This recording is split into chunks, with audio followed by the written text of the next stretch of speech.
উপকূল এক্সপ্রেস নোয়াখালী জেলার একমাত্র আন্তনগর ট্রেন সার্ভিস।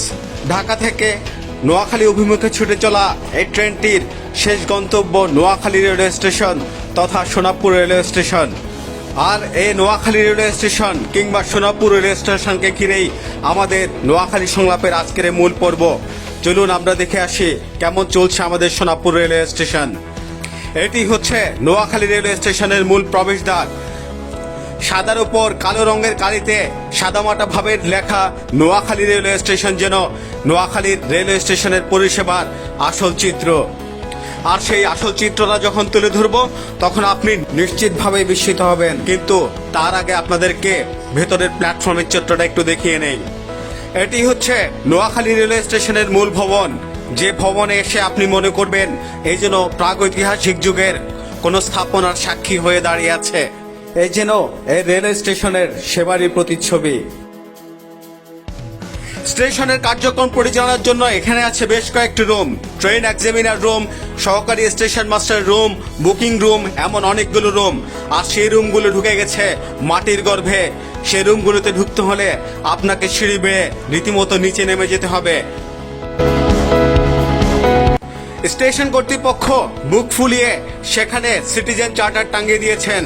আর সে সিটিজেন চার্টারের নাগরিক সেবার যে নমুনা, সে নমুনা যেন ভ্রুকুটি কাটছে এখানে আসা যাত্রীদের। আপনি হয়তো এখন মনে মনে ভাবছেন কিসের ইঙ্গিত দিচ্ছি, সেটা নাই বা বললাম। চলুন বৃক্ষকে জিজ্ঞাসা করি তার নাম কি, ফলেই সেটার পরিচয় হোক। নোয়াখালী বা সোনাপুর রেল স্টেশনের যে বর্তমান চিত্র বা বর্তমান অবস্থা, এটা বোঝানোর জন্য আপনাকে দুটো জিনিস আমরা দেখাতে চাই। একটা হচ্ছে আপনারা দেখছেন যে এখানে লেখা আছে উচ্চ শ্রেণীর বিশ্রামাগার। অর্থাৎ আপনি এখানে এই ট্রেনে করে যেখানে যান না কেন, ফার্স্ট ক্লাস যাত্রী যখন হবেন, ফার্স্ট ক্লাস কম্পার্টমেন্টের যাত্রী যখন আপনি হবেন, তখন আপনি এখানে এসে বিশ্রাম করবেন ট্রেন আসা অবধি, ট্রেন রেডি হওয়া অবধি, কিংবা ট্রেন চলে যাওয়ার আগ মুহূর্ত পর্যন্ত। আর সেই বিশ্রামাগারের ভিতরের অবস্থাটা আপনাদেরকে একটু দেখাতে চাই। যদিও এখানে তালা বন্ধ, আমরা একটু জানালা দিয়ে দেখাই। আসুন যে বিশ্রামটা আপনি কোথায় নেবেন।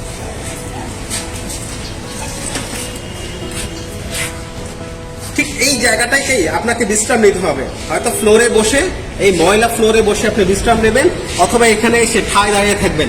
তার মানে আপনি যখন আমাদের এই উপকূল এক্সপ্রেসের ফার্স্ট ক্লাসের যাত্রী হবেন, তখন আপনাকে বাসা থেকে নিয়ে আসতে হবে মাদুর, কিংবা সাথে হাত পাখা, আর যদি পারেন সাথে একটা টয়লেটও। দ্বিতীয় যে জিনিসটা আপনাদেরকে দেখাবো বলেছিলাম, এই হচ্ছে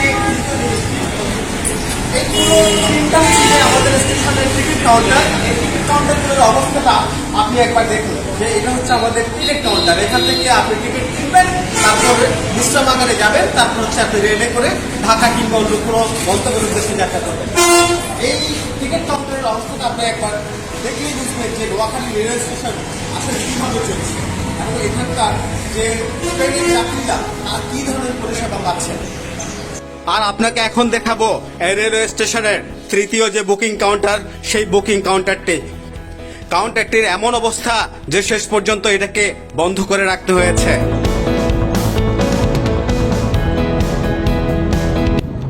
সোনাপুর রেলওয়ে স্টেশনের ফুটওভার ব্রিজের উপর থেকে যখন আপনাদেরকে এই পুরো রেলওয়ে স্টেশনের চিত্রটি দেখাচ্ছি, এর মধ্যে কিছু তথ্য আপনাদেরকে জানিয়ে দেই। উপকূল এক্সপ্রেস নামে যে ট্রেনটি, এই ট্রেনটি চালু করা হয় 1986 সালে। আপনি শুনলে অবাক হবেন যে 1986 সাল থেকে এই পর্যন্ত এরই মধ্যে এই নোয়াখালী থেকে বিভিন্ন গন্তব্যে সর্বমোট 8টি ট্রেন চলাচল করেছে। আর সেটা এখন এই সময়টাতে এসে ঠেকেছে মাত্র 2টিতে। 1986 সালে চালু হওয়ার পর উপকূল এক্সপ্রেস এই অঞ্চলের মানুষের একমাত্র ভরসার জায়গা হয়ে উঠেছিল তার আন্তরিক সেবার মাধ্যমে। নোয়াখালীবাসীর সাথে কুমিল্লা হয়ে ঢাকার যোগাযোগ হয়ে উঠেছিল বেশ স্বস্তির। কিন্তু 2000 সাল পরবর্তী রেলের দুর্নীতিপরায়ণ অসাধু কর্মকর্তাদের যোগ সাজসে সেই সেবার মান দ্রুতই কমতে থাকে। আর এই সময়ে এসে সেটা একবারেই তলানিতে। নোয়াখালী থেকে উপকূল এক্সপ্রেস ঢাকার উদ্দেশ্যে ছেড়ে যায় সকাল 6টায়, আর ঢাকা থেকে বিকেল 3:20 ছেড়ে নোয়াখালী এসে সেটা পৌঁছাতে বেশিরভাগ সময় রাত 12টা বাজিয়ে ফেলে। আর তাতেই 12টা বেজে যায় এই অঞ্চলের মানুষের।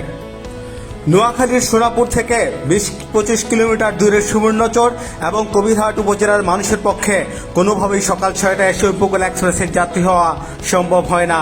যেমনি করে কঠিন হয়ে যায় রাত 12টায় এসে তাদের নিজেদের বাড়ি ফেরা।